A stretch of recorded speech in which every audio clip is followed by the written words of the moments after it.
everyone. Welcome to FMATalk's Martial Chronicles. Live here with PG Tye and myself, Datu Tim. How is everyone doing today? Give us a little shout out. I know there's already a couple people watching. Good deal. Welcome, everyone. So, how you doing today, sir? You had a long weekend. It's been a long weekend. We had fun. PG, Chad, and myself playing with our Pakiti brethrens. Yep. And of course, I knew that because I stopped by. That's right. That was good too. We got some exciting news. We are having a Vulpes Blades is making an exclusive. Well, is making a line just for us. It'll be open to the public. Anyone can get it. But we are looking at getting some form of organizational discount on that. So it'll be the Datu series of blades. We have 3 swords, a dagger, a tomahawk going. And hey, here we go. Yep, Mr. Spencer. We know who that is. AKA somebody else, but we can't talk about that. So today's topic is going to be about martial arts schools, clubs, training groups. I would love to hear some feedback from people. But as usual, there's been some comments made about the show, and I plan on addressing them real quick, and then we're going to move on. So first and foremost, when we talk about the show, I want everyone to understand something, that PG Tye and I are just stating our opinion on things.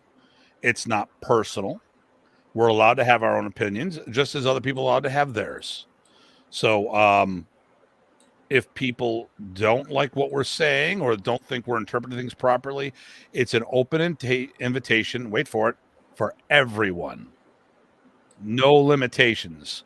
Now, I'll put one limitation. If any of the leaders of groups and stuff like that would like to be part of this, please let us know. We've got a schedule which we're going to be going over. But if someone wants to get in, and wants to talk about some points that we said, we're more than happy to do that. And these are people, like leaders of organizations we're talking specifically, or instructors that maybe felt that we misrepresented their position. And PG, you've invited people, correct? Yes, a couple of people. Yep. Okay. So we've been inviting people, and no one has taken up the offer from the people who've said things about the show. Now, let me share something here with you guys. And I've got a new layout. So hopefully this is going to work better.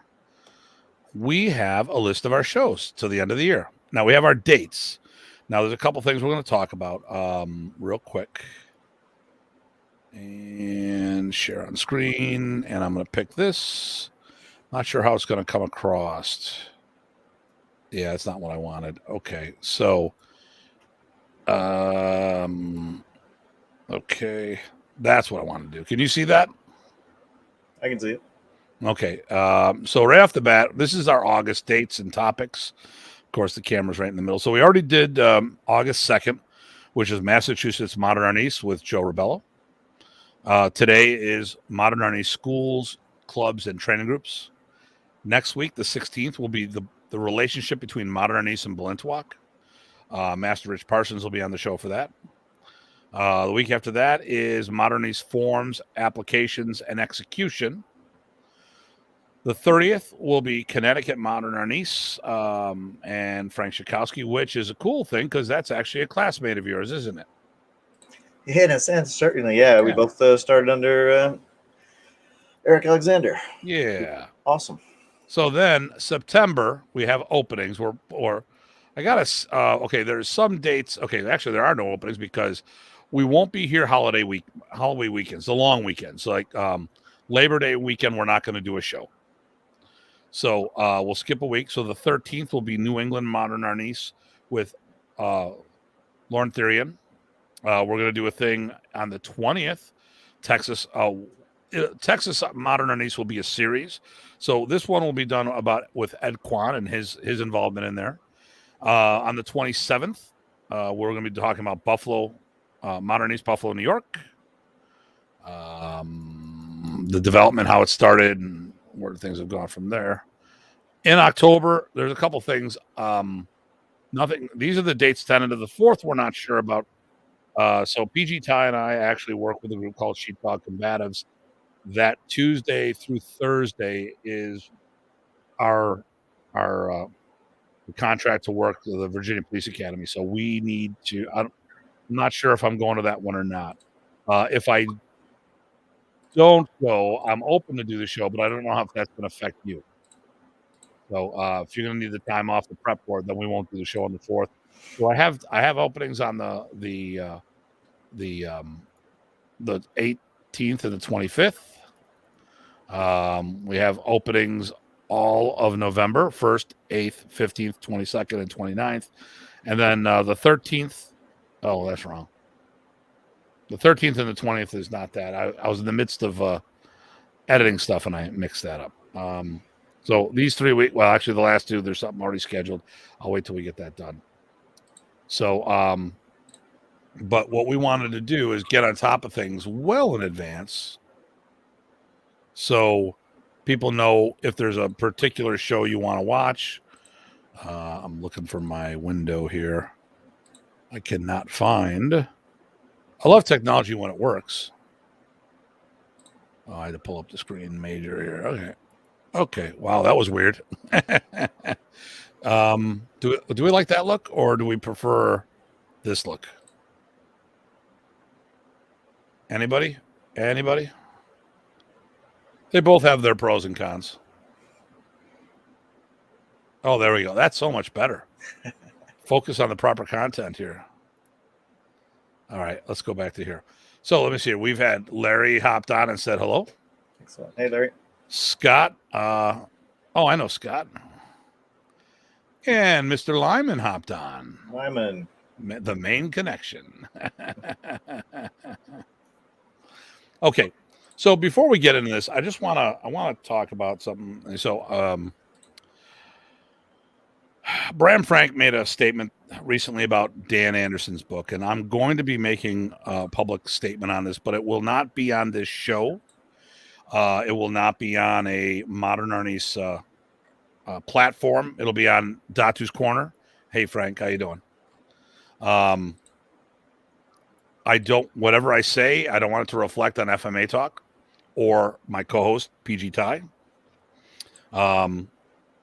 But Bram made a comment about people who've responded, and made some comments about Dan's book, and it was pretty strong. And started referring to somebody, a crass ass, that was the favorite student of Remy and Ernesto. Well, we know, or the person thinking that, we know he's talking about me in this particular case. And he made some comments, and I just want to address them before we move on. One thing that really struck a nerve with me,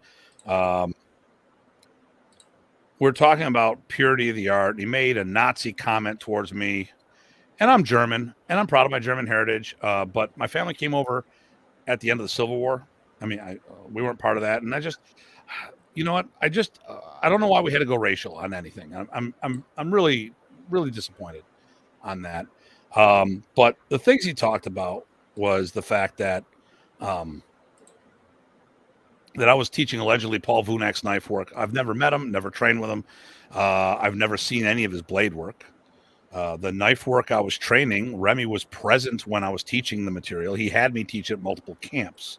And but Bram's comment was that he had told Remy that this was just disrespectful and all this other stuff. I'm gonna really put this point blank. Bram, where were you? I met you twice, to my knowledge, before Remy passed away. I met you more after he passed away than before he passed away.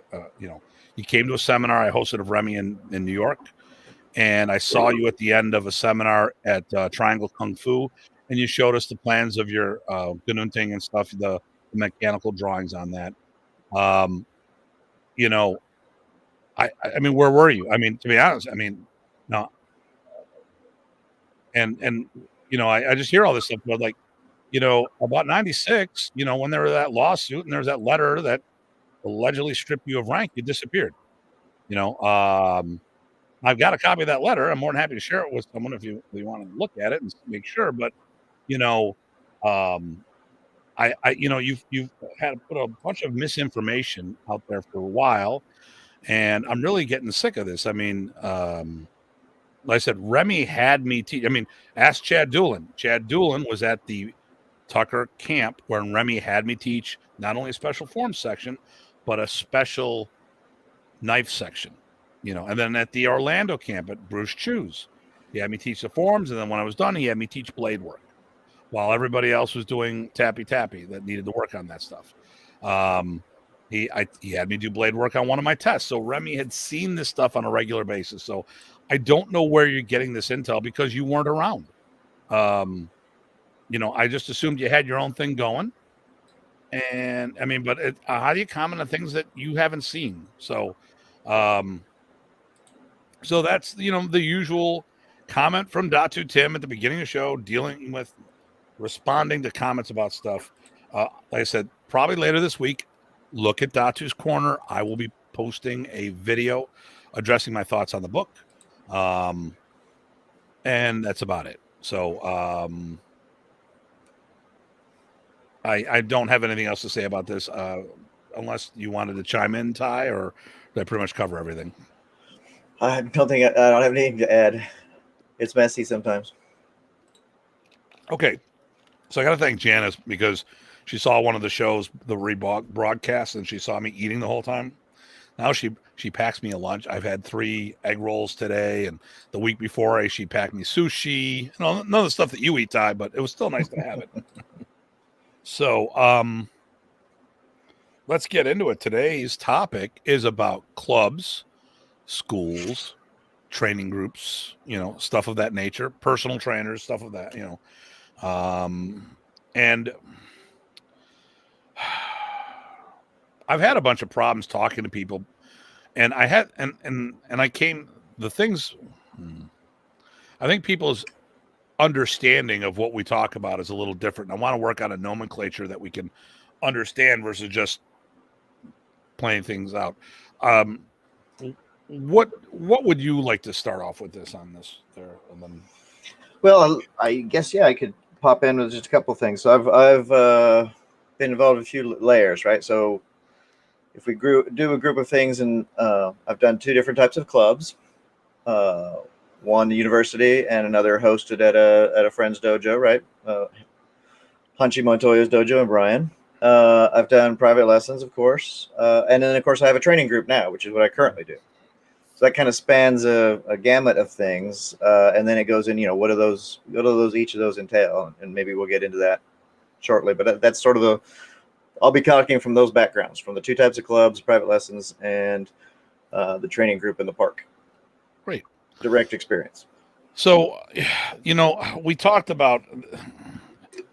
So I've made some comments, and on the few shows, and there's a bunch of comments that I've gotten back that I haven't shared. Because I knew that this topic was gonna come up, and I wanted to address it properly. A lot of people, they talk about, well, I had a school. You know what? I thought I had a school. I thought I had a school, but I didn't. I had a training group. So let's talk about what do we mean by these tiers. So I taught out of my church. What's your school name? My school is Horizon Martial Arts. I taught 2 nights out of a church. Meant I sublet it from my church. I had to go around somebody else's schedule, and I didn't have a place to call my own. I could be displaced at a moment's notice. Hey there, Rich. Mr. Rich. I'm glad Rich is on, because we're going to be talking about Flint Dojo, because that is a perfect example of what we're going to be talking about. We'll get into that in a minute. So as I came up in Buffalo, the first thing, I said, well, you're teaching out of a church, so that doesn't count. Okay. You have a training group or a program. So then I got into a gym, and I ran full-time hours. Well, that's not the same thing. You still have a landlord. You don't deal with the landlord. You're dealing with the gym owner, and they can kick you out of that room at any moment, which they've done on more than one occasion, because they found a program that was better suited, that would make more money at that moment. So my kids' programs kind of got bounced around a little at times. My adults weren't a problem. And then finally, I got into my own rental facility where I had all the control, but I had a day job, full-time hours, but I had a day job. So that would have been a part-time school. And now I'm a full-time school. And I don't want to say this about everyone because I get people making comments that I don't know if they realize how it comes across, but well, you're the business guy. You're the business guy. I'm also the martial artist. And when I do this, here's what everyone has to understand. I had no intention about opening up a school. My intention was to train martial arts. And I wanted, when I left my instructor, Remy reached out to me and said, Tim, I want you to teach. If you want to keep going, I'll be your teacher. Okay. Hey there, Chris. And so I was in a Taekwondo school for like a heartbeat. Friend of mine let me train there. Really, it was just me and one of my black belts working out whenever we had free time. Then I got into my church. And, I just didn't like having to answer to the church. I mean, it was my church. I loved the church. But, we had this room on the second floor, and then there was the auditorium in the basement, and everyone wanted the auditorium.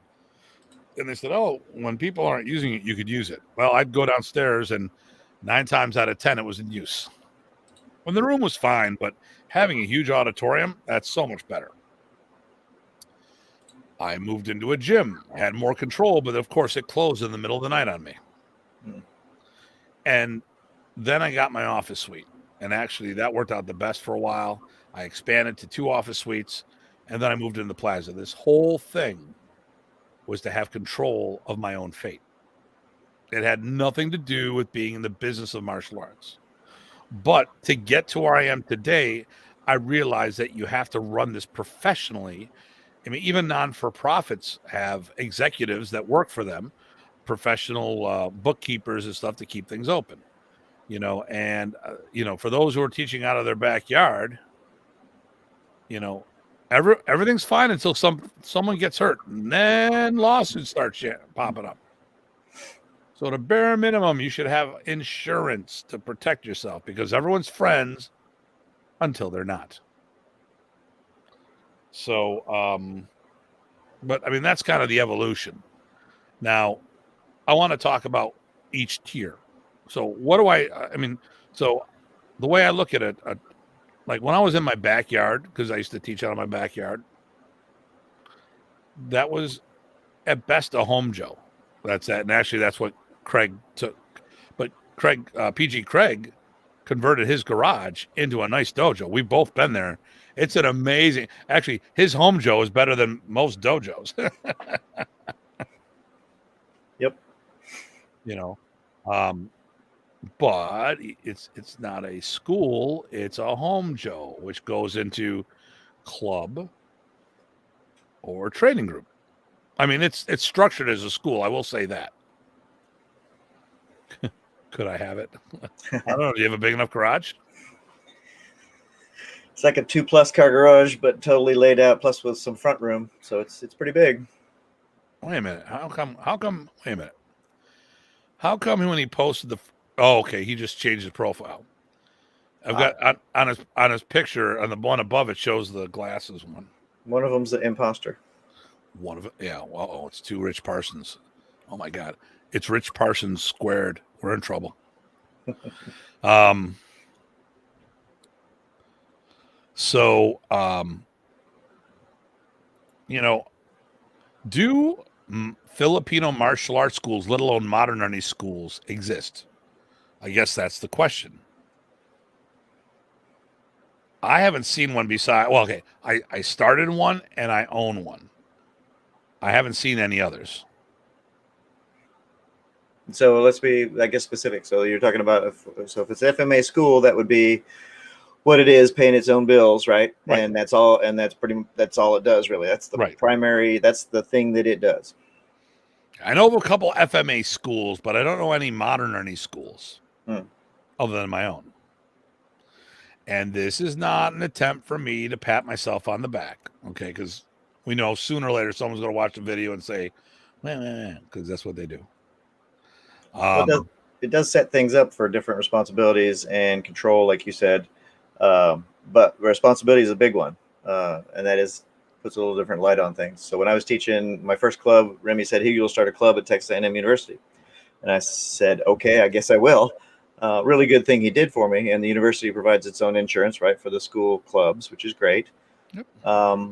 And then, I'd have to see about getting rooms and see about what kinds of weapons were allowed on campus. And I didn't have any control except for what I could gather as far as the classes itself. That once that was good, it was good per semester. So I had to redo it. So there's some considerations there that are similar to a hosted situation. And we'll talk about that later, probably. But they're certainly not like a dedicated school. Right. So I know, I was talking to Rich Parsons on this. There was the Flint. Basically, he was in a home Joe. I mean, not home Joe. I mean, I was thinking about Craig's. Now we keep talking about Craig. He was at a martial art co-op. So there's more than one martial art program running there. Okay, so kind of like the hosted situation I was probably talking about. A couple clubs got together. They shared rent. Okay. Co-op. There we go. There's a little delay here, but so he was in a martial art co-op. So in my mindset, and I know some of the, I was talking to one of the students, and they just didn't understand the concepts of what I'm talking. So for me, a martial arts school is something that there's full-time and part-time. Okay, let's start off with that.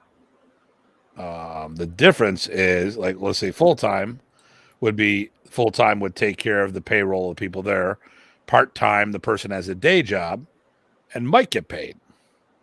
But the crucial point of a martial art school is that the school pays its own bills.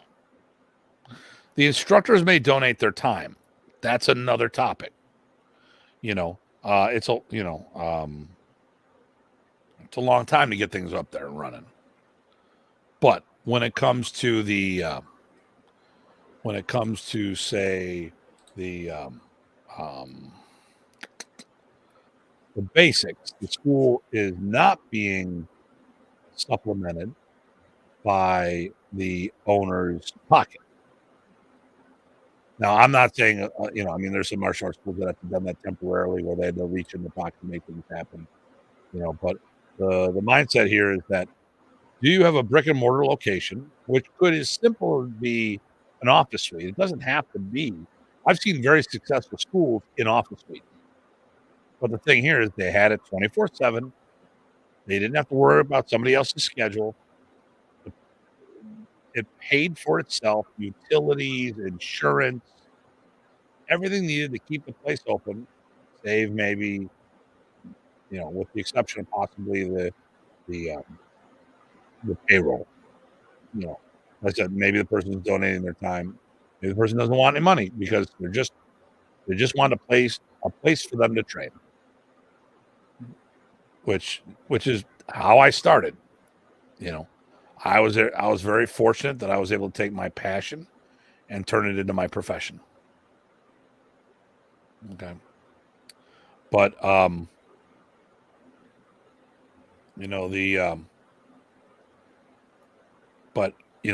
that's to me is that school mindset. Now, club, that would be when I worked out of my own church, when I taught out of a gym, when Bill Adams gave me the keys to his place, I left John Bryant as a brown belt. And then Remy reached out to me and said, if you want to continue, I'll be your teacher. And I was talking to Bill Adams, and he goes, what are you going to do? Well, I thought about doing Kung Fu and all this other stuff. And I literally was thinking about Kung Fu, and other things. Cause, the funniest thing is I was a huge Bruce Lee fan. I mean, Bruce Lee Uber fan, and I don't do Jeet Kune Do. I've had the opportunity to do the art, but it's kind of funny. And I think JKD has got a lot of cool stuff. It just doesn't speak to me. I think once I got into Filipino martial arts, I found my passion, and I got very lucky that it was here in Buffalo. But getting back to it, it's just. Oh, and there's our brother Jason. How you doing, Jason? Hey there. See now, like Carl Outram, he's got a part-time school. He has an office space he uses, which he's expanding, by the way. He's up in Cambridge. He teaches a Kempo Arnis blend.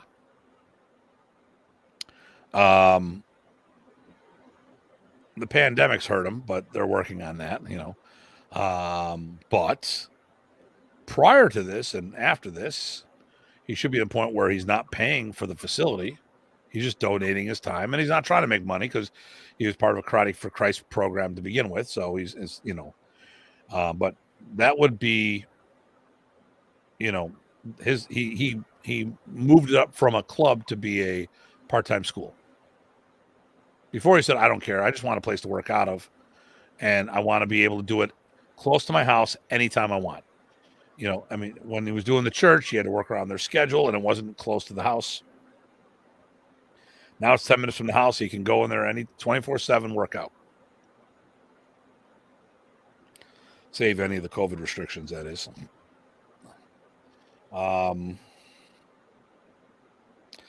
So does anyone have any questions about what we're talking about? I mean, I just, Well, that comes in. Maybe I'll chime in about what I mean about the hosted, because I think that fits with the co-ops. Yeah. So, and also it's almost like the churches too, right? So if I'm paying for time at a local school, local dojo, maybe it's a karate school, maybe it's a kung fu school, doesn't really matter what it is. But if you're paying for that time, then I consider, at least personally, I count that as a club, because it's about the same, slightly different considerations, right? You may or may not be, having donating time, but you'd probably need to get your own insurance, maybe not. You probably need to pay bills, where at a university club you don't. At the church, you may or may not have to pay them. It depends again. So there's these different considerations, but all of them boil down to kind of like the overarching commitment, both to the students to be there 24/7, and for you is the bottom line person. That's what you don't have in those two methods of club, right? There's something else that is governing things, limiting things, and supporting things. So it's a different level of commitment and availability. And we probably won't get to the training group one, but in any case, that's what I sort of mean. So clubs, I think, is my point, is I think it spans a wide variety of things, right? If you're a co-op, that sounds good. If you're teaching at church, university, those are different levels, or not levels, types of clubs. And then the hosted one, where your host dojo, host school, is letting you have time there for whatever arrangement that is. That's what is that what we're talking about, the clubs? Because that's sort of what I'm talking about. Yeah. And here's the other thing I want to talk about too is, let's say you had a facility and you were comped, or it was overhead. You got such a sweet deal. Overhead was dirt cheap. Maybe you've got a storage facility for something else, and they're letting you put a car in there, and then you got another, like if you watch Kelly Warden's one interview, he was doing an interview, and there was the car in there, and on the other side of the place was where they were training. So let's say you have that kind of facility where it's next to nothing, or it is nothing, because but if too many people come through the door and you don't like it, and you scare them off by increasing the intensity of the workout, or whatever, the contact and the sparring, it goes back to club, because now you're getting rid of people because it's too crowded or whatnot. And what are you trying to do? I mean, here are the telltale signs of what's the environment. What is the boudoir? So Paulo, that's a club. Perfect example. It's a club of guys getting together, training. You could say training groups, same thing, But let's say he happened to come across something, and he's got a huge spot, and he had 20, 30 people. All of a sudden, he doesn't like it anymore, so he gets rid of a bunch of people. That's a club mindset, A business model would be, I increase my tuition so less people sign up, so I give more attention to the people who are paying more. And actually, my one friend did that. Was one school was overloaded. So he goes, you know what I did, Tim? What? I raised my rates. What happened? I lost about 20 people. And the tuition increase took care of that. And now everyone there has got more room. So it's not a bad business model per se if you're doing it for the right reason. But if you're doing it for the reason just to thin the herd because you don't like that many people there, then you really don't have a school. You've got a club. I mean, it's a club of guys. You don't want any more. Or girls. Or whatever, toasters. Who knows? We're equal opportunity offenders. That's an interesting point. I hadn't actually thought about that one before. So at least for our university clubs, one of the things we did was we wanted a certain type or intensity of training, right? So we let that sort of have people self-screen, but we never really changed anything to get rid of anybody. But we did always do the semester, every semester you do the club show, open house thing, right? You need to get new students, and then we train hard, and those that liked the training that we were doing, which we didn't modify, would stay, and those that didn't left. I hear what you're saying. You set a tone, but you didn't change the tone. This is what the tone was, right? So hey, I get that. If somebody, I'm looking at all the names that are on the board right now. There's at least one person there that told me that that's what the head instructor did when that was going on. And I hate my keyboard because it's not illuminated. So if I'm writing stuff on the secret message group that we have, hint, hint, nudge, nudge, you can see who's whom and all this other stuff. So, hey, Jeremy. Hey, Jeremy. Yeah, it's not a problem. 20 push-ups. I'm sure Jeremy will have some questions, so it'll be worth it. So, Jeremy, we're actually almost done, so we'll see you later. The shortest show in history. So, actually, we were talking about Craig's club, the Home Joe. We're talking the difference between training groups and stuff like that. So, but, I mean, oh, here we go. Okay, Darren Daly. I was fortunate enough to have a small club in Dallas, Texas. Wait, is this Big Darren? Yep. Darren, hey, long time no see. Hope things are going good down there. Never wanted to make money, just wanted to train and share modern East, FMA, etc. I looked into trying to teach somewhere part-time with the intention to move to full-time, but it didn't work out. Yep. And that's exactly, I don't know if you were here for the whole thing, Darren, but that's exactly how I got into where I am today. I was, I had sick and tired of dealing with people. And like I was teaching out of a gym, and one night I walked in the back door because I couldn't get in the front because they were allegedly remodeling, and then they ended up closing in the middle of the night. And had I not known the back door to check, I would have lost all my stuff. And Jeremy was laughing. It's cool to see Darren on here. He's part of my direct Marshall family. Cool, Darren. Hey, I'm going to be coming down in November. Going to be teaching at David Beck's. Actually, we're going to be sharing some of the events there. Hey, Rob Guida. Oh, okay. Oh, you retired and moved to East Texas? Yeah, what's East Texas? Because I don't know. It's all corridor there by the Sabine River and whatnot all the way down. Huh? What city is that? Oh, there's nothing really on the edge there. It's a couple hours east of Dallas. Okay. Hey, Darren, are you teaching? South. Are you teaching anybody? Hopefully he is. Hey, Tyler. Oh, okay. You're Tyler. All right. Okay. Well, are you taking students?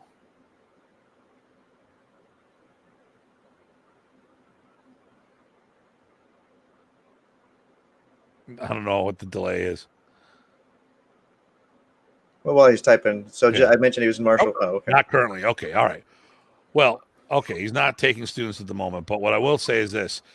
As we talk about different points, because we're going to be doing a Texas episode and all this other stuff, If people have training groups and they want to give a shout out, by all means, let us know.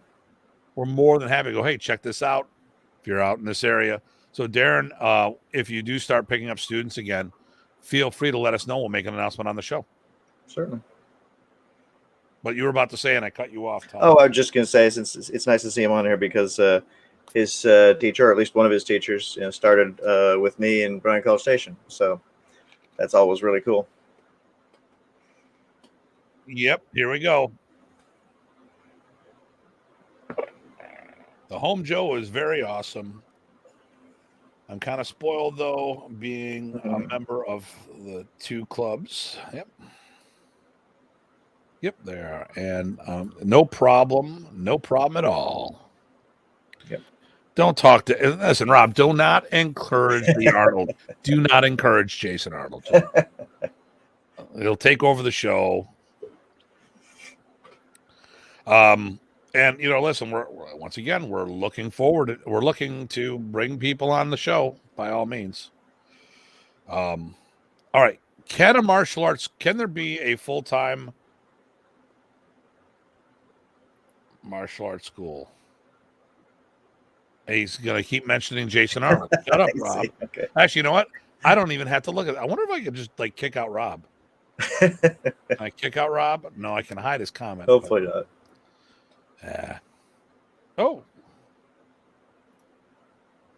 What's this? Nice. Club. There's another one. Yep. Gregor Hiltz. Okay, here we go. Wait for it. All right. There we go. All right, there you go. You're happy, Rob? Jason said something. There we go.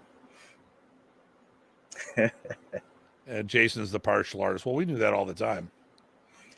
And then he's not going to block you. He's going to parry you, Robert. Parry. Then I'm going to re-stomp the groin. You guys are funny. Yeah, I know. I'm more entertaining. As my daughter would say, funny looking. Yeah, well, yeah, I was going to say that's about it. Yeah. Okay, so here's what I'm going to do. I actually prepared a presentation today. Wah, wah, wah. What can a Filipino martial arts school look like, let alone a modern school? So let's see if I did my stuff right.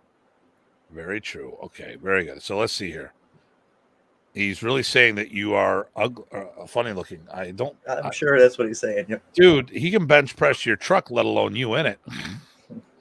So I'm gonna share a video file. So I got 3 videos, and the third video is the longest. I'm going to lock my school up because the last class just left while I was in here, the Shirinji Kempo group. So I'm just going to shut down so no one walks in. But let me share a few things here. Let's see how this works. Okay, I got to get to the right file. I've got a different layout, and I want to apologize to everybody. You're hearing this. I'm actually apologizing to something. Unintentionally, I may have looked like I wasn't paying attention to you guys. It's just the screen configuration is all jacked up here. I've got 2 monitors and all this other stuff. So I've got a bigger monitor now so I can put more things on the front. So let's see, what can a full-time Filipino martial arts school look like? And to my knowledge, this is the longest running professional school for Filipino martial arts in the States, or maybe North America, who knows? And we're talking a dedicated school. Here we go. So let's see if this works. All right, this is the front of our school. And there we go. I'm done. Let's try another file. Okay, let me see. Of course, I have to ask why it has karate on there. Hold on.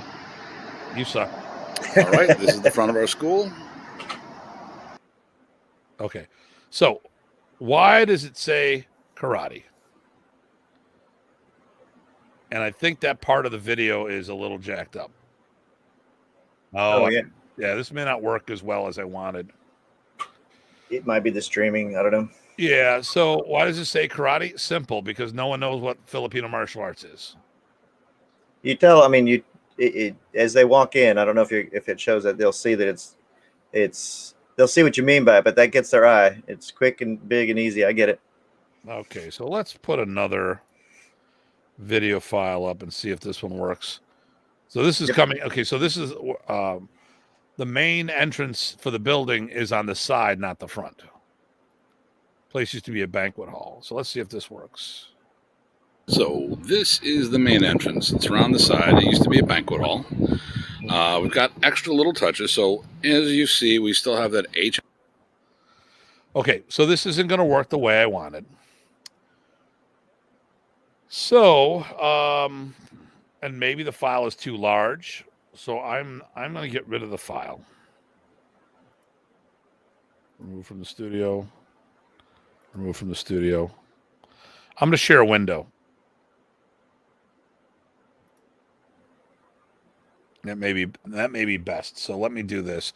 So now, okay, I am going to look off screen. I'm sorry to do this, but I have to get this to work properly. And then I'll pay attention again. Gotcha. All right. So Rich has a good point about the karate sign. I'll go ahead and read that while you're doing it. He says karate sign is $1,500 used, $3,000 new, and our niece sign would be a unique new sign. So of course that would mean you charge the custom market price. That's a good point as well. Yeah. But recognizable is what Gregory Truskowski says. And there you go. Okay, so I'm gonna share share a file. Share a window, and I'm going to share audio, so maybe that'll work better. I'm going to share here. Okay. So let's start over here. Let's see if this works. Can you see that? Nothing yet. Nothing yet? Okay, so then... All right, this is the front of our school. Then I have to do something... Hold on. It didn't share what I wanted, but that's okay. I am not giving up. Okay, share, screen share. Yeah. Okay, well, here's what I need to do. I need to make this go large. Okay. And I need to move my sound dampeners in case of an echo. Share audio and share. Okay, so let's start this one more time, and hopefully people can hear.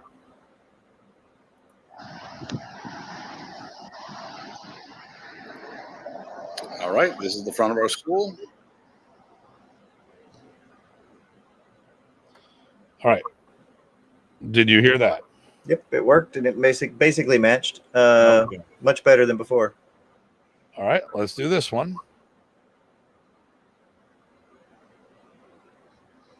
So this is the main entrance. It's around the side. It used to be a banquet hall. We've got extra little touches. So as you see, we still have that H. Yeah, it's jumping all over the place. So this is the main entrance. It's around the side. It used to be a banquet hall. We've got extra little touches. So as you see, we still have that H. Huh. Yeah, there's a lot of things messing up here. So right off the bat, here we go. We have the Horizon Martial Arts logo right there in the front. Now, that was also the front of the window, and I've got my handicap parking. But right over here, here is the reserved parking for Horizon Martial Arts, and it has the logo there. And right here, we have a sign with different our summer specials, which is about to go into our go into our back to school specials. So I have adult martial arts, fitness, kickboxing, tiny tots, then the juniors, then my monthly calendar, and then the weekly schedule. Like I said, over here, the parking signs has that brick, just like here in the window. So let's go to the next one. I think I'm going to try it on a Vimeo thing next time, preload this. And I didn't get to do what I wanted to today, so. Okay, so right off the bat, we walk in and we'll have a flyers, which I'll have to update right there. Off to the left, we would put our shoes in the cubby racks, and there's some awards and stuff. Nothing big deal. And this is the view over here of our training area, which we'll inspect in a moment. Over here, this is currently a catch-all room, but this is a video room. We've done some parties in here, or during our camps, we'll have the instructors' food in here so we can watch what's going on in the floor and have meetings. We've done this post-testing. We'll do an assessment, and we'll meet back here. Right now, I just got some fitness equipment. We're upgrading, so I'm selling some stuff off. And our brand new HMA-branded cornhole boards. And we have our matching sandbags, black and red. And yes, we do a few video games here. So our vending machines, yada, yada, yada. Like I said, here was the shoe rack. If we go over here, this continues with our brand. Right up here is my first uniform. We have some posters for some events. So this is a selfie station. So you can take photos there. We have all bunch of signs. We'll go into this cubby. Hopefully no one's getting dizzy. And we'll have iron my belt, Arnisador in training. We do some of our events. Black belt, earn my black belt. I love Balintawak. I love Panatukan. I have a whole bunch other here with some of our instructors. So I've got I love our niece. You're getting really dizzy now. I'm with PG Sam. I'm with GM Lazo. These are all people who've been at our events. Some of our staff, some of our friends, GM Bobby Tablata. So people would actually grab a sign and pose in front of the selfie station. It's a great way of getting a social media presence because people take the photos, put it on Facebook and Instagram and stuff like that. Here, this is our men's changing area. We've carpeted during COVID. Very nice carpet. Same one as my house, actually. Upgraded the mats. So these are mats that one of our guys in Canada is waiting for the border to open up, and he'll be taking it. These are not stalls. This is just storage back there. As we come in, like a doctor's office, you want to display your certification somewhere. So I have my combatant stuff here. As we go, there's my first stick ever. We have our ladies' room. Right here is our clearance area.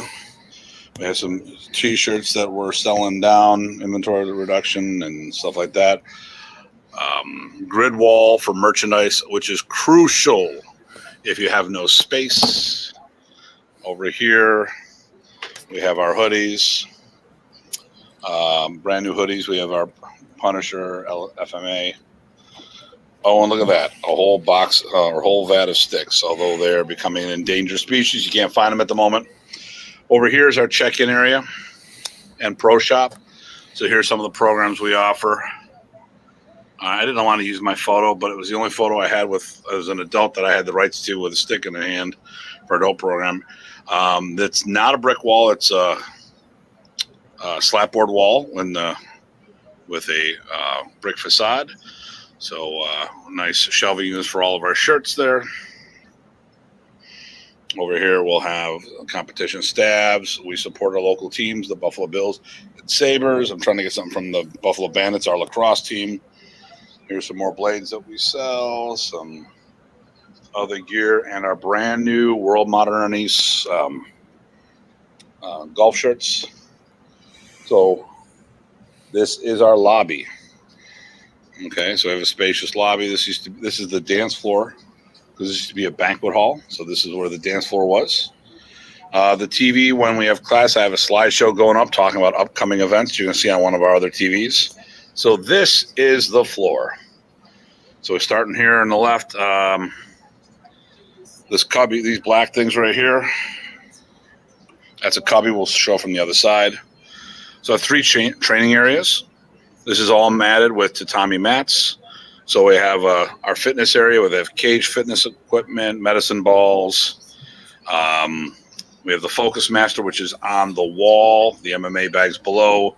Over by the one window, there's tie pads there. I have 7 freestanding heavy bags They're not as good as a professional boxing bag, but they're the best I can get in a freestanding bag. They're the Century XXLs, most of them. Some were the precursors of that. We're swapping over. I've got 4 body opponent bags, Bobs. I've got 2 of the child-sized body opponent bags and 2 of the child-side kicking bags. More apparatus over here. On the cubby hole, this is where people can put all their gear bags. And if you see right here behind the tires, I have a bunch of kettlebells and stuff like that. We use the tires during our fitness class. We'll flip them, and we will also do stuff with sledgehammers. I got a bunch of the dumbbells. Actually, we're getting rid of those in the favor of our kettlebells. Once again, we now have 2 other training areas. Each ring is 20 feet by 20 feet. So just the rings alone, we've got 1,200 square feet of competition-sized rings. I haven't figured out the math. It's probably 2,000-foot matted area. I've just expanded this here on that little area there. And like I said, we'll put some, we'll have our safety, or not safety, our medicine kit there, our first aid kit. And then we'll have other things and other cubbies that are empty. Over here, this TV, this is not the normal TV. I have a 65-inch television that goes here that is in the shop at the moment. This is a temporary one, but this will have slideshow that I do with Canva, and you can see right now it's talking about what our testing schedule is. I have that schedule running on the other television as well in the lobby. We currently, we just had it on the Olympics during the Olympic Games. Over here, this is my notes, so I actually keep a pen handy so I can write if I have quick notes of different things and organizing stuff. This is our junior curriculum, all done out belt by belt, laid out, nice format, color coordinated. We go from there, and then there's my wall of blades. And this is what a professional school could look like in Filipino martial arts. And now back to our show. And we're back. Okay, so definitely finding the limits of the StreamYard here. So I'm going to experiment with putting some things on Vimeo. See if that helps, and then play it from there. Now, what I also had, there were some of these uprights in there. I have an accordion wall. So temporary wall on wheels, folds every 2 feet. Each one is 8 feet long, so it can definitely partition the room as needed. We can definitely move our industry in that direction. Now, first of all, I'm gonna look to see what comments we missed. There's a good question by Mr. Gregory. Okay, and is my echo gone now? Yeah, your echo's gone. It was only when you were volume visible. of my speakers. That was probably it. So first, let's go back. Karate sign, 1,500 used, new 3,000. Okay, I bought my sign. Karate is less letters than Filipino martial arts. No one knows what Arnis Kali or Eskrima is, and now it's on my window, but no one knows what those words mean. A connoisseur coming to the door might, So when you're looking at how many letters, you can use a larger font. Karate 6 letters. Boom. You can say, well, you can use Arnis. That's only, was it 6 letters as well? ARNIS, 5 letters. But if no one knows what the word means, who the hell cares, So, okay. So Mr. Wolf, there we go. And then, of course, never give up, never surrender. I love that show. Galaxy Quest. So about 5 or 6 above that is a question. Above that or below it? Yeah, well, let's finish these and we'll get to Greg's question. I remember seeing one of those videos. I inquired about the book in your display, though I thought sale was okay. There's some books that are on sale shortly. And then, don't worry, those hoodies will be around. Not for the Canadians, but Joe, thanks a lot. I think my school is like for Filipino martial arts, it is the Taj Mahal. For a professional martial arts school, it's above average. Definitely got a homey vibe with the earth tones and the brick and the stuff like that. Okay, now, is this the one we're talking about? Yep.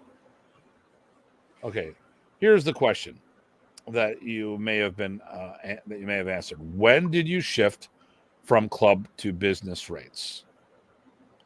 So, if I'm reading this right, when do I change my tuition? When I realized how little I was teaching, or little I was.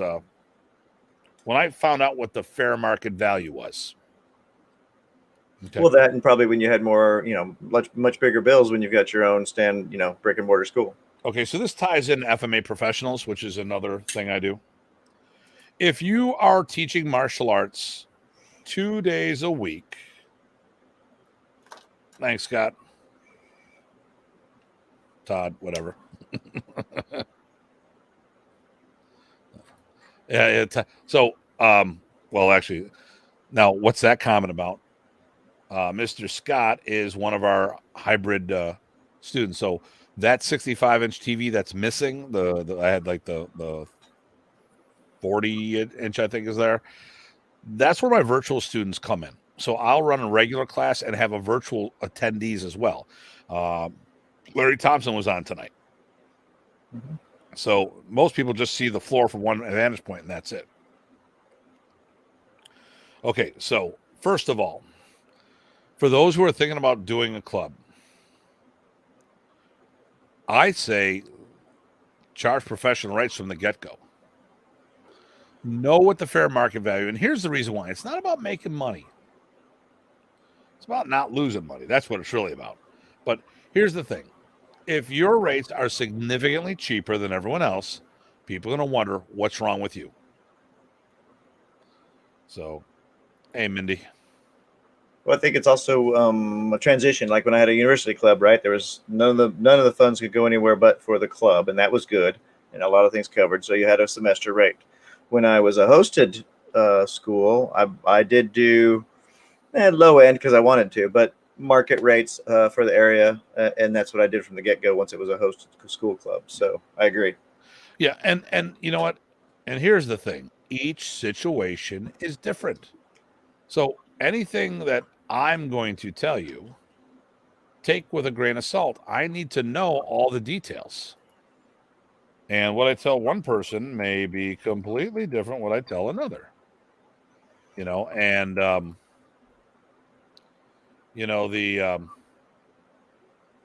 the big thing here is that if you're renting space, I don't know, if you've got a space, let's say, well, actually, if you're doing 2 days a week, you should probably be around $100 a month. Okay, here's another one. You also get, sorry, wrong one. I was just about to check it out. Tag 1080. You also get more serious and invested people to pay real prices to attend. And there's it, When you give it away for free, you should never give it away for free. You should always charge something. Now, that could easily be you have someone trade services. So I did a seminar at this Camp Budo thing, and there was an Olympic level judoka there. So when you go to train there, you have two options: pay him money or pull a log. So he's evidently they're near a harvesting place of trees. So you go out, you strap the log to your back, not log, but like the tree trunk, and you drag it back to the processing center. It's either you do work or you pay money, but there's some form of exchange of services. When I've done things for free, people skip because they're not invested in it whatsoever. So not to give the farm away when it comes to my FMA professionals, but we will be doing, actually, I'll be working on a 5-day course with that. So if people are interested in getting an intensive training in business geared for the Filipino martial artist, so you club owners who want to take it to the next level, there's a lot of things I can help with. Now, I'm not a top tier consultant. I am good at getting the FMA guys specifically, although I've got stuff for everyone, up and running. So you've been more of the club mentality. You want to take it to the professional level. I can help you with that. If you're already got 200 students, I'm not your guy. Could I teach you something? Yeah, I probably could, but that's not who you should be talking to. If you've got 200 students, you want to take it to the next level. Currently, physical students, I got about 95 physical students and another 10 virtual. So, and I'm doing better money now than I ever did. I'm teaching my seminars. I'm making the same money doing a 2-hour seminar that I go away teaching before, which is really, I don't mind not traveling during COVID. I like being home.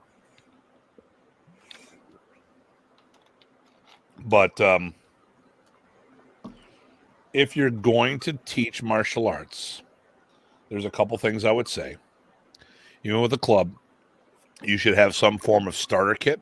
So there's an investment. Say, all right, you need to have a pair of sticks, a school T-shirt. That could be your uniform. It doesn't have to be a full-blown uniform. It can be something simple. What I do right now, it's $79.99. You get the school T-shirt, a pair of sticks, and a pair of training gloves, which could either be boxing or the foam dip sparring gloves. I don't care. We start doing padded stick fighting. A lot of times we just use the Sentry gloves because it works good with our open hand. Boxing gloves don't work well for holding sticks. If people make the investment in everything, I would recommend lacrosse gloves. So you can do padded and live stick, and then other things here. Okay, what did Jeremy say here? I hope the other FMA groups keep going. They're virtual or hybrid. Yeah. Here's the thing where I see it's going to be a problem. And this ties in all of what we're doing. A lot of the okay. Here's the question. So, Ty, have you attended a bunch of virtual classes besides mine? Not very many, but some. How many have a partner? No. I mean, I'm because I've had rave reviews on my seminars, but I'm curious because I seem to be hearing a theme, and I want to throw something out, but you've attended more. How many? Okay. Well, actually, yeah. How many do you know of that actually have a training partner with them demonstrating? Or how many are doing solo air training? Most of the ones, well, actually, to be honest, most of the ones that I've been to did have a partner, but the people watching, maybe about 10% had a partner to work with. So that's a little challenging. So I think there's two sides to it, right? The presenter having a partner you need, and then if you're training, it's probably a good idea to have a partner. So let me ask you this, because you did an event. You had your virtual spring fling that I was one of the presenters at, right. and I brought Janice on screen for a moment or two, but I was showing people how to use equipment to train. That was my thing. Mm-hmm. So mine was not teaching technique. Mine was how to adapt to the circumstance and still work out. How many people taught technique without a partner? Yeah, that was fairly early on. So that was what, April after the pandemic started, or maybe May, I can't remember. But yeah, and that one, I believe maybe about a fifth of the people were teaching with a partner. It was me. You brought Janice on for a little bit. Certainly the late Roel had Hunter, and a few other people. Not very many. Right. So those who are still doing virtual seminars, because this is all part of your school, business, whatever, if you have not brought in a training partner to demonstrate with, you really want to think, I'm concerned when I team up with people to do, like, if we're going to do a bunch of virtual stuff, like if people, hey, Tim, can you do a virtual seminar with so-and-so? I'm a little concerned if they're just going to be doing solo training. Mm-hmm. Because I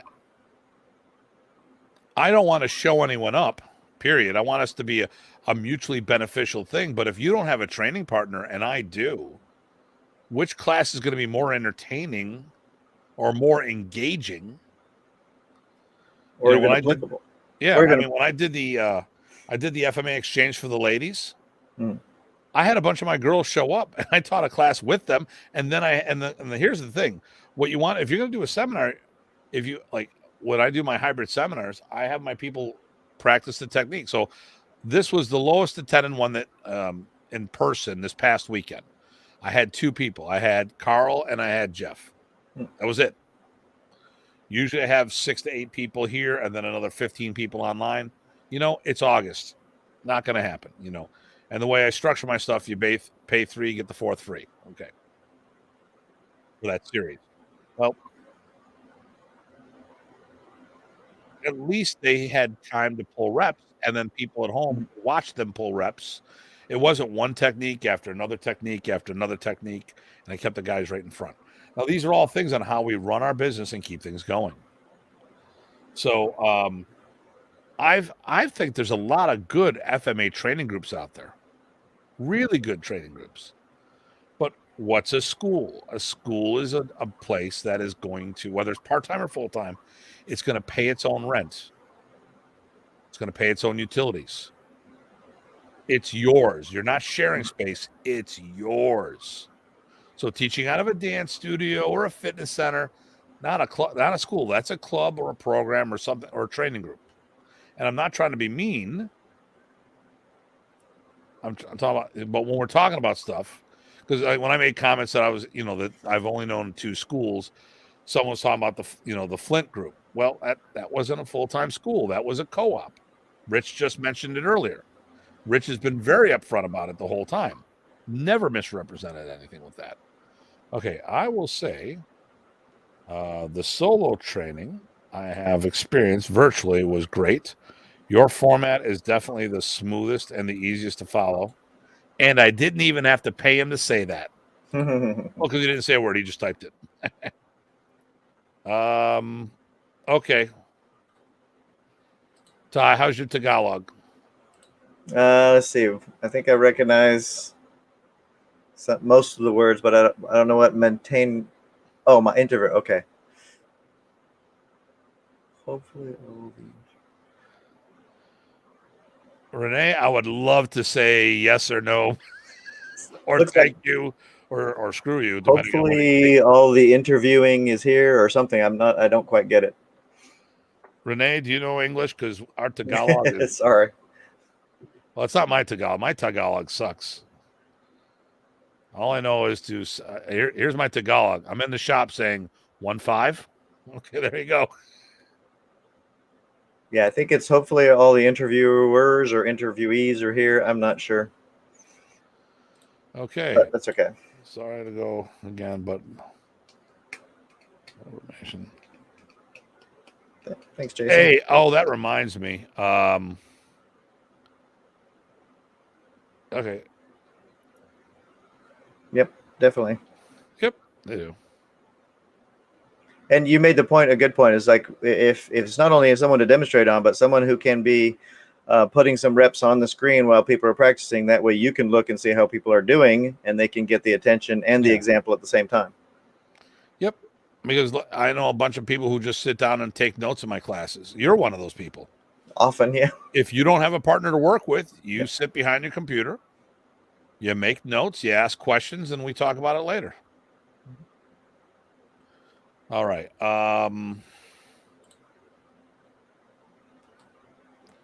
So when it comes to modern Ernie schools, because this is what we're specifically talking about, I knew of a hybrid. We're going to talk about Buffalo Modern Ernie's. I knew of a 50-50 school, and that was Don Zangi's. So it blended Kempo and Ernie's together. And then John Bryant split off from him. He was my initial instructor, before I went directly with Remy. He was actually in the videos, the original video series, or at least one of the episodes. And he did the Filipino Karate Academy. I was actually stalking one of my classmates last night. Unfortunately, there we go. Translated. What did he say? Hoping all will be interviewed here. Okay. Well, so okay. Yep. Yeah, we're willing to interview everybody. Well, it was the Filipino Karate Academy. That's where I came from. And then I opened up my own place, and that was it.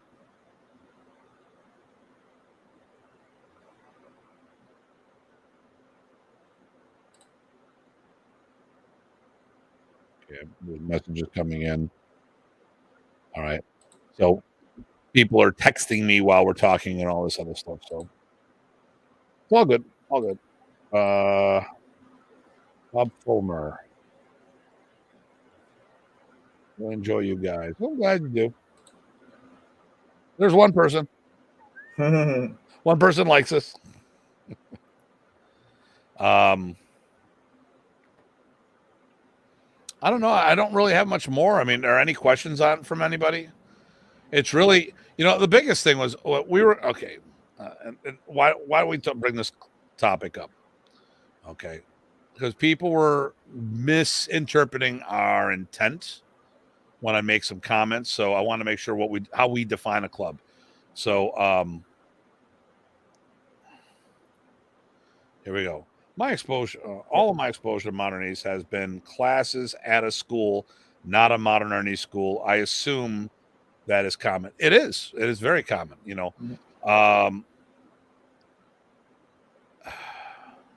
I've seen some pretty well blended programs where it's like 50-50 Arnis and Kempo. Mike Donovan had a really good program up in London, Ontario, where it literally was half and half the system. Michael Bates had a fairly decent blended program. But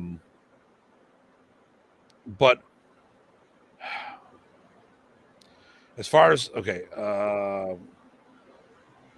at the time, let's see. Yeah, we can restate that, So at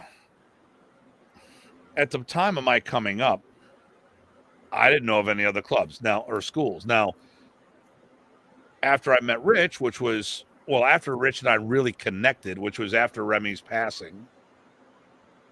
I think it was after Remy's passing. I'm not sure if you came to Buffalo just before Remy passed or after. But then I found out about the Flint Dojo, which was that martial art co-op. So when they did Modern Arnis, they did Modern Arnis. They weren't, And what are some of the indicators that a club is turning into a cult? Well, let's not go down that path. That brings up some memories.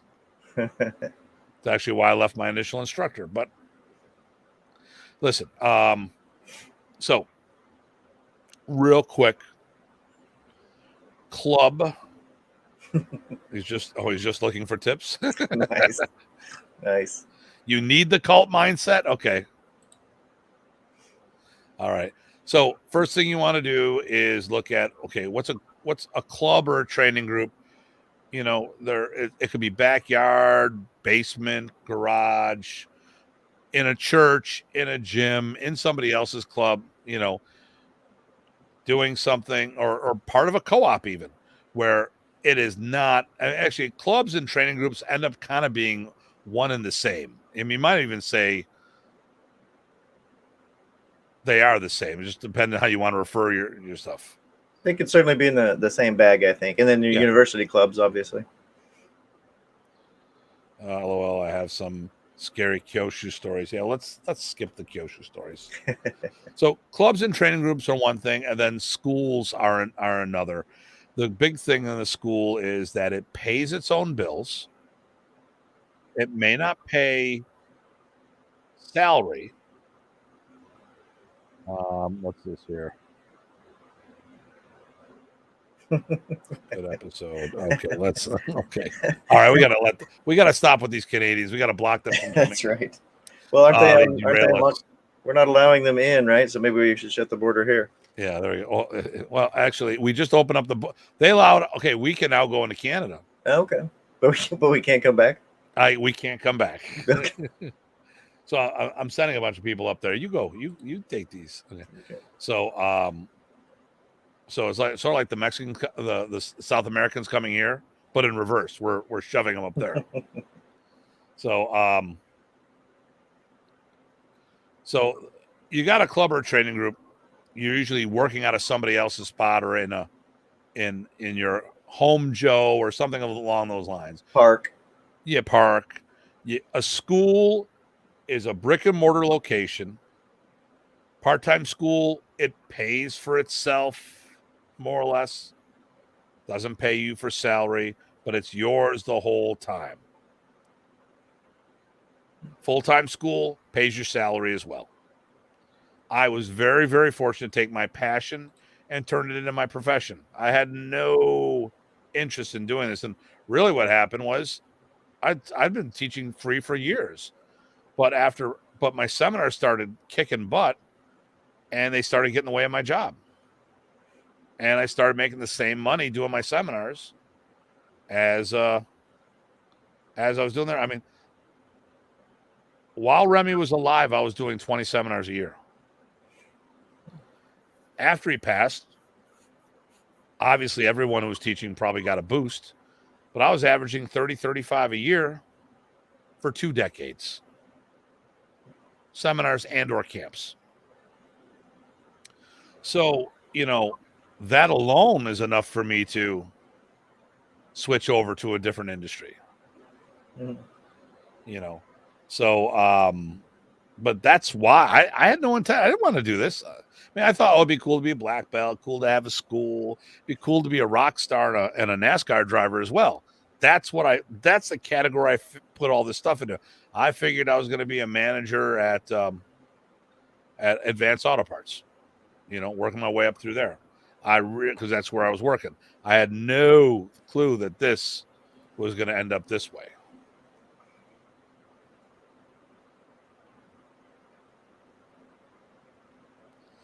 Okay, I'm looking. I would like to participate on the October 4th. Okay, I got someone who might be coming on the October 4th show. I just got to make sure that we're doing the October 4th show because of the. I'm pretty sure that's the Academy. Let me see here. So a club would be somewhere, so just to recap, because we keep getting distracted. So club to me, if I'm hearing you right, and let's just go down that, would be something where you're under somebody else's umbrella. Right. You are using other people's facilities or your own in an unofficial manner. And what would be another defining piece or something that would help separate those? Because that to me all fits in a club box. Is it supporting you as a living? For a living? Okay. Well, even the part-time schools wouldn't be doing that, but it would at least pay for itself and it would be yours. Yes. Okay. So there's 3 kind of. Club does that whole big grab bag, a lot of different ways of doing things that is not your own for its sake. And then there's the part-time, which is its own for its sake, but doesn't do salary. And then there's the full-time where it does everything, is your living, all of that good stuff. There you go. Okay. I think you summed it all up. So in that sense, to go jump ahead to Jeremy's question, so student count doesn't matter, right? None of that matters. These defining characteristics, regardless of size. So if you have 2 people could support you in a full-time school and pay your salary because they wanted to do that for you, then that would be a full-time school, right? Yeah. In a sense, it might be a super private lesson thing. It gets tricky, I guess, there. Yeah, I mean, But you could have 200 students and still be a part-time school. Theoretically. Yep. Although I doubt it. You would have made the jump probably, yes. But theoretically. Or you can have a club with 200. Well, you can definitely have a club with hundreds. Well, you could have a full-time school and you're working you might have it for a family member. True. Yep. But still the entity itself would be full-time. I get you. If you're running 200 students, I can't see how you wouldn't be full-time. Right. So maybe that's a bad number. But say 50, right? 50 could be anywhere from a part-time to a full-time, depending on rates and commitment and all that good stuff. Yeah. I used to have up to 60 students in my Kung Fu club. Yeah. At A&M.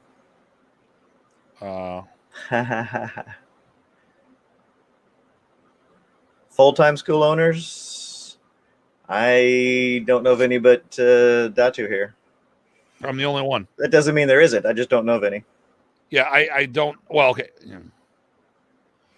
I would be excited if there was a full-time school owner besides me.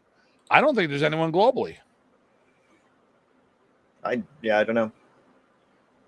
What is the bulk of Riddell de Guck's income? That's his training gear. And what does he teach?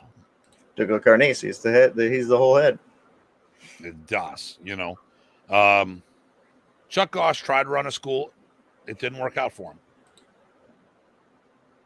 I don't know. Does Master Tappy Tappy Ken have another job? I'm not sure. I don't know. I just don't know. I think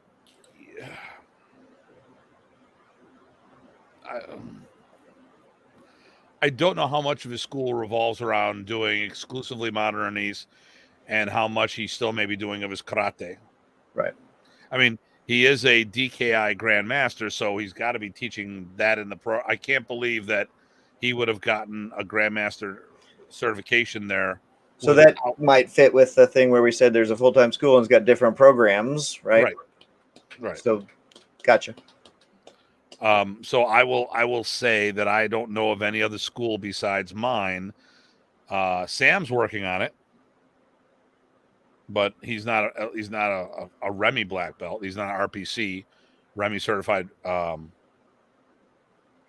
Remy Price is certified. He's a Tim Hartman black belt. So, but there we go. Oh, nice.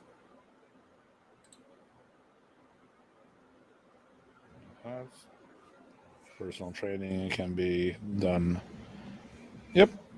But Gregor, you're teaching more than just Filipino arts, right? I'm sure that's the case. I think he's got a Hapkido thing going in there right. as well. Right. And then maybe that's the main thing. I'm not sure. Yeah. Well, I mean, that's it. Do you know? Okay. Do you have any metric and how many Remy Price's black belts are full-time school runners? So the way I interpreted that originally was full-time FMA school runners. Well, yeah. Well, okay. So if the question is who's running a full-time school as a modernist black belt, there's a shitload of them. Yep. Okay. Hey, Renee. Hope you're doing well. Say hello to the family for me. So, correct. And so, not that you don't count, but for the way we interpreted the question, right? Yeah. You're not relevant for this question, but everyone counts. Yep. And it's awesome to run a full-time school. I don't think I could do it. Yeah. Sometimes I wonder if I'm doing it. But I mean, like I said, there's plenty of Remy black belts who've run professional schools, but they didn't run professional modern arnis schools. They ran professional schools that modern arnis is in there as well. Yep. So cool. So not trying to be a jerk, but just putting things in context. We really need to work on getting things out there. It's like the seminars. You and I did numbers on seminars, and it's crazy. Okay, so I've been teaching 35 seminars a year for the last 2 decades. Prior to that, I was teaching 20-some seminars. If the art is going to survive, we need people out there. Yep. We don't need videos, which I produce myself as well. We don't need books. We don't need magazines, because sooner or later, like if you're going to be a surgeon, you need to operate. You need to get out in the field and pull experience. Now, books and videos and magazines are great to supplement training, but they don't substitute training. And at least with the virtual training right now, there's so much I can do to help people on the board. I have a wife. Yep. There's so much I can do teaching people because I can see them. I can explain to them. I can ask them a question, but I'm still missing that tactile feeling, that connection. But it's better than a video. Yep. It's better than a book. A book, you don't get transitions. The book is written by the person writing it. Those words may not connect for you. At least with a video, pre-recorded, that is, you can hear the intent of the words. Well, I think you keyed on it, right? Those things are great for supplement. I'm not going to teach anybody or say that they're my student if they're just learning. Even if I were to produce the best quality videos I could and say they're, a student past a certain level, and I would say, some sort of colored rank is about as far as I might go with that if I were to do that. Okay, so any seminars and clinics in Michigan? I've got nothing scheduled. I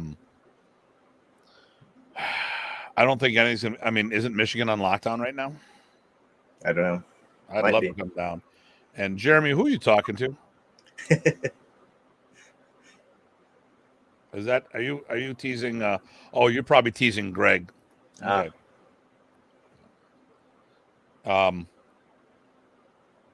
No. Oh, okay. That's good. No, it's not on lockdown.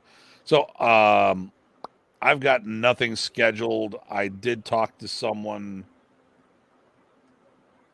and I didn't know it was going. Yeah, it was weird when I was talking to people in Michigan because they were going crazy with stuff, and that's what I thought. You were talking to Greg. Rich is doing regular stuff. Well, he's doing some things I think in Michigan right now, right?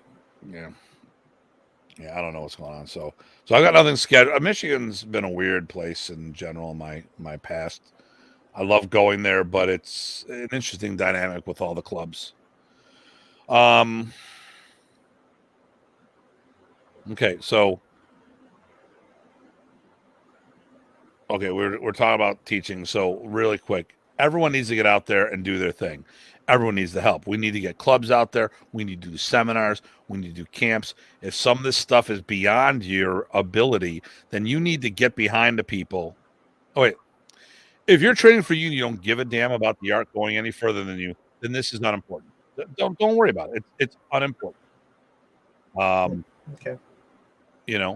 But if we're worried about the art getting to the next generation, then we need to get out in the trenches and do shit. And writing books and doing videos. Remember, like, I do videos. So I'm talking about me too. I do my video stuff to supplement my training. Okay. I put some stuff out there. We do some things. People get to see who I am and do stuff. That's how I've got my connections. This is how I get my leads. And then people could look and say, hey, wow, this has really helped me. I do what you're doing, but I never heard it that way. And now it makes sense. So if I've helped someone to enhance what they were already doing, the videos did their job. But the videos are not there to build someone from the ground up. It's to supplement, not substitute training. Now, I know some people who've bought my videos and they've done really good, but it's a nominal number. That's not the core. Most of the people who are doing that have already trained with me or something, and they're using to supplement their training. So when I talk about what things are doing, I'm talking about big impact. Listen to, I bought your video about forms and it helped me. I do it every single day. Okay, you're one person. What about everybody? I need to help everybody, not just one. So it looks like do I know who is Tag, by the way? Tag, do I know you? I have met more than a few. As a side note, as on the aside, I have met more than a few people that saw a DVD and went to one or two seminars that people had real solid. Okay. I mean, that happens. Yeah. I was going to chime in there. So when we said we need to get people out there teaching the arts, I think I want to make a point here, and you can stop me if it doesn't fit the thing. But my point here, I think, is it goes at three levels at least. Basically, the idea that yes, we want to get our particular type of modernist out there, but just in writ large, Remy's art. If you're teaching Remy's art, you need to get out there and teach, not just do anything else. And you could even extend that further to all FMA. If you want FMA to go on, you need to get out there and teach. But right now, we're talking about modern East, and I'm talking about all modern East when I make that recommendations. Get out there and share and train and teach if you can, or you get with somebody like Datu said, behind them and teach with them, or learn from them and then go from there. Does that fit there? Yeah. So evidently, Tag was arguing youth on Reddit not too long ago. Oh, yeah. No worries. Hi, nice to meet you. And then I've used videos for reference frequently. Yeah, exactly. I mean, I do all the time. Listen, I've taught myself a lot of stuff. Well,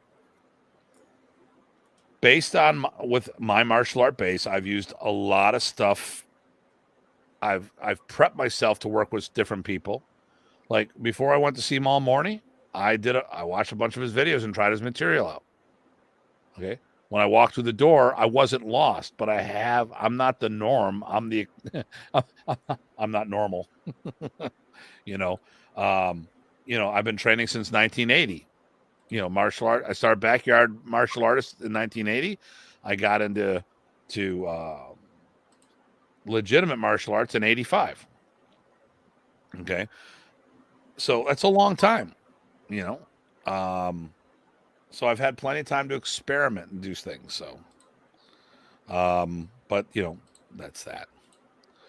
So for me, a lot of times if I know I'm going to be around someone, I'll do a little YouTubing research and see some stuff, or maybe I've got some professional videos of the person and I look this, and there's a lot you can pick up, but martial arts is a vibe. It's very visceral, and I don't think people get that. And I think this is one of the arguments we've been having lately on martial arts and about systems being like how modern and combatant aren't the same. And think about it in music.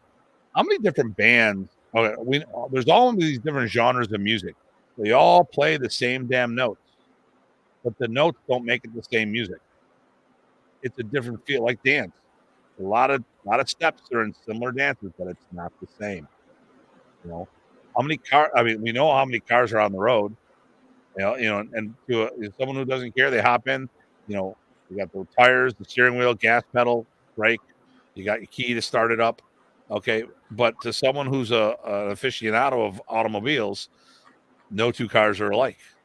And a lot of this is more of a visceral thing. It's a vibe. It's a feeling. And when I'm doing my modern, I feel one way.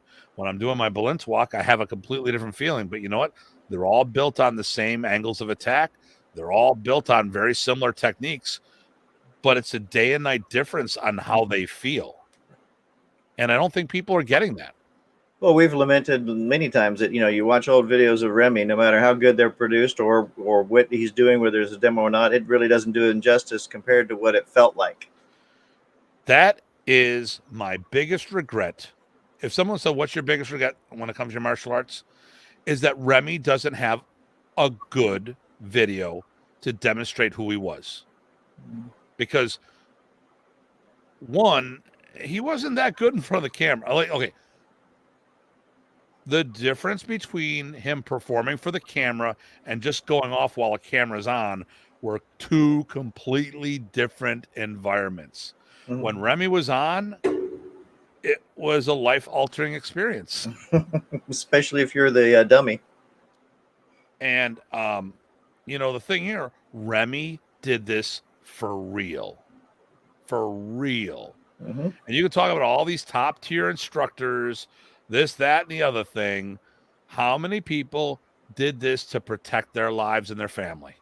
Mm-hmm. We know Remy did. He fought in the streets, yep. And how many people that were here in the States that never were in the islands, never laid hands on, not this, and there's a difference between training hard and fighting in the street for real. Yep. Well, back to the feel thing. I mean, I've been training modern East with, as you know, Eric, starting out. As soon as I felt the professor, it was no longer an interest. It was something that I'm going to do from here on out. As soon as I felt professor. The other thing is, it's not that uncommon. Most arts have a situation such that that you have to feel it. So it's really common in internal arts to go, it has to be felt. It has to be seen. Otherwise you're not going to get it. And I don't know how to get that from videos. Maybe I'm just dumb, but there are visceral, as you said, things that you just have to feel. Do them, feel them done to you, and look at it from all the different angles with your eyes kind of feeling, So yeah, I don't think it can be your primary thing. Okay, I've lost a folder here. Uh-oh. Yeah, But it's great for notes. It's great for brushing up. It's great for supplementing. Great for terminology. Oh, there it is. Okay, I found my folder. Okay, I want to talk about some upcoming events. Oh, good. Do you have anything coming up? I'm going to do another thing here in the fall, but I'm not sure when. It'd be like November-ish, plus or minus a few weeks. Oh, you also have the thing at Jeff Ramsey's too. Oh yeah, that's right. I've got it's actually Jeff is a teacher as well. It's actually at oh gosh, I can picture his name. Doug Stockton's, I think, hosting it, and it's up in Pennsylvania. It is the 21st of August at Family Karate Center. But it's. I will post the link info somewhere. Okay. All right, I love my computer when it works. Okay, so real quick, it does this to me all the time. It's the wrong thing. All right, hold on here. Hold on. You like that? I'm sharing my screen. Of sharing the screen.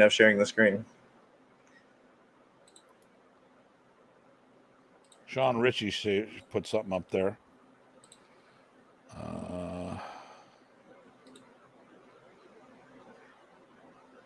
Well, I'm actually at several things. Did you get yours yet, or should I say? I'm working this out right now. Okay. Here.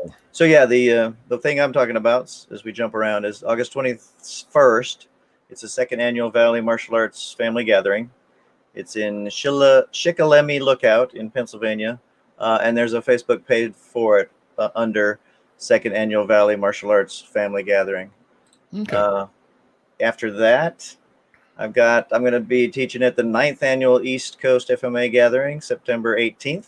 That's what the Chrysostomos, multiple thing that goes on. Yeah, I looked at that. I wanted to come, but I've got I'm doing my one of my tappy days, and with everything else that's going on, I don't think I'm going to be able to reschedule. I saw that. Yeah, no, that's good. Oh, and plus we've got the basically our personal gathering for the memorial that we're going to do at the end of August. Well, that's what I have up on the screen right now. Oh, good. Okay. Well, there you go. So let's talk about our events I have. So August 27th through 29th is the Remy Price Memorial Camp.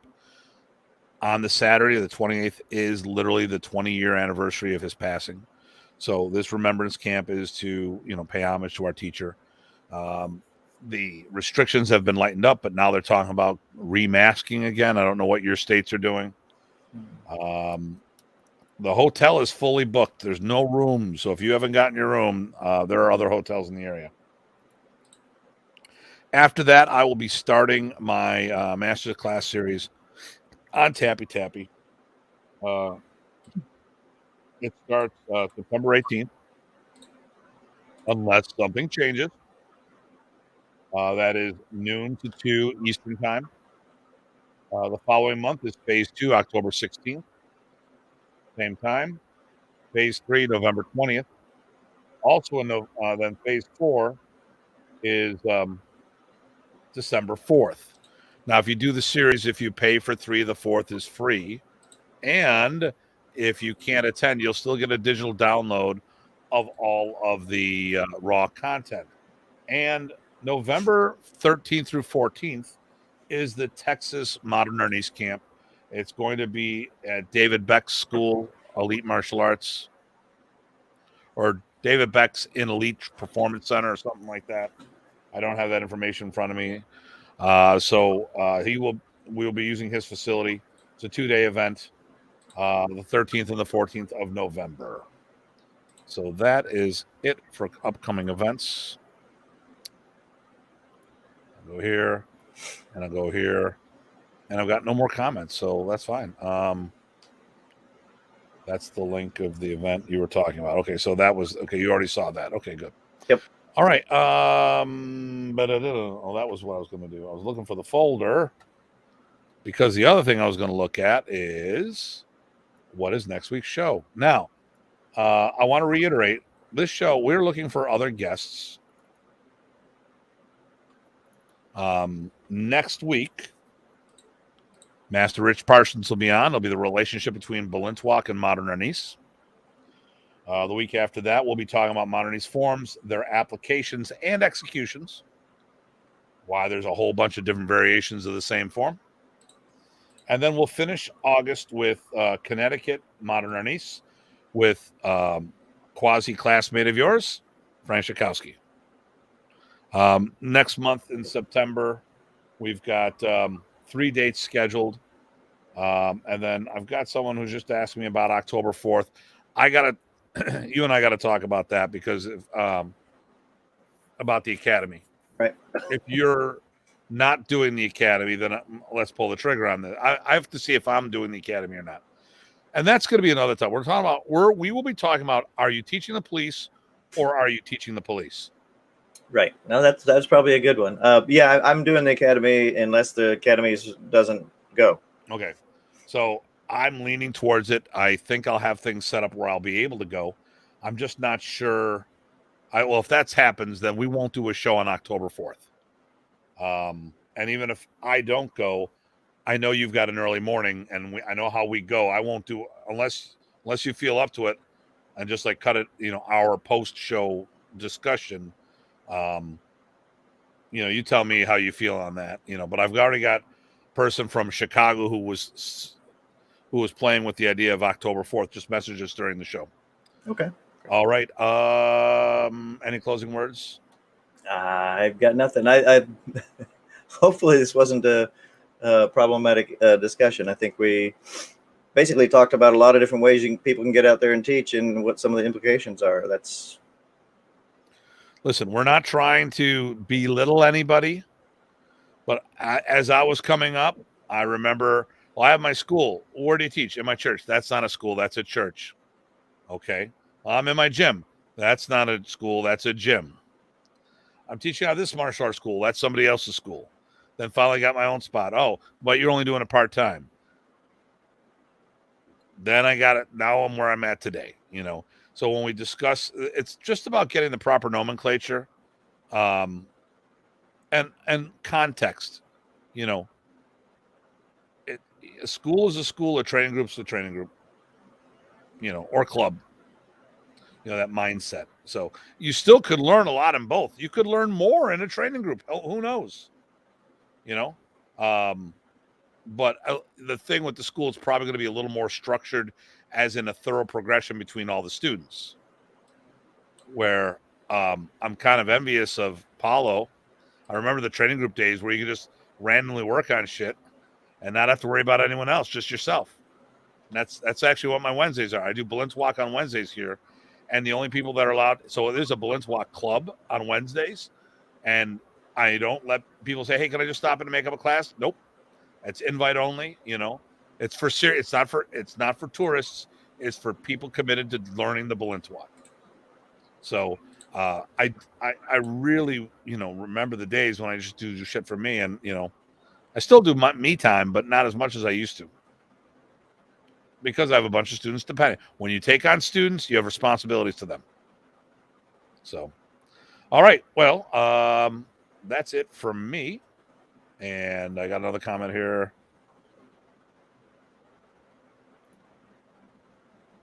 Episode this. Oh, you know what? Yes. Thanks, Dean. So, there will be an episode on FMA discussion about professional FMA schools. And there will be 3 schools. I'm one of the featured schools. It's on August 22nd, if I'm not mistaken. Dean, do we set a time on that? And yep, love to go to Paulo's with Craig and Chris and Greg and I. Okay. Do we episode this month on FMA schools? I'm going to look at my calendar real quick because I think we put a tentative time. Unless you remember that, Dean.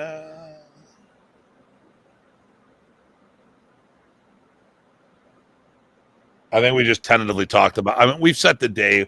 We just haven't. I don't have anything in writing here. I think we talked about maybe 7:30 or 7 o'clock. Let me see here.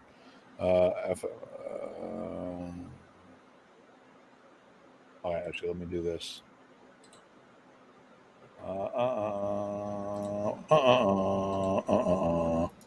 Someone sent me a voice message. That's cool. What am I looking for? I'm looking for Dean Franco. And Dean's coming down for the seminar when we do the FMA Can-Am thing. He'll be one of the presenters. That'll be fun. Okay. Tentatively, we said 7 p.m. Eastern Time. FMA discussion will be doing a thing on schools. We'll be featuring 3 schools. Rancho Cordova, Yaoyan, or Sacramento Yaoyan. And I'm not sure. I think Jupiter Martial Arts is the other one, or Rising Sun. It's Miguel Ruby from FMA Supply. Neil Buzik. I'm not sure what his school name is at the top of my head because I wasn't prepared because I wasn't thinking about this. And he actually, well, I don't want to ruin the show. He's got a very cool story. Very cool story. And you'll have to tune in to FMA discussion to get that story on the 22nd, or watch the rebroadcast. All right. Well, I don't know. Thanks to everyone tuning in as always. And let me see here. Yep, I'm glad. Thank you, Chris. We got another good show. Clarifying the difference between clubs and schools is important. I'm hoping. I didn't really. I wasn't sure how that was going to go over. You know, it just there wasn't as much give and take on this one. So I don't know. I'm. You know, I don't know if the topic really spoke to people, but thanks for Dugan for chiming in. It makes us, you know, definitely good to get that feedback. And like I said, next week is Modern East versus, you know, Modern East and Blintwalk. Yep. See you later, Jeff. Good to see you're here. All right.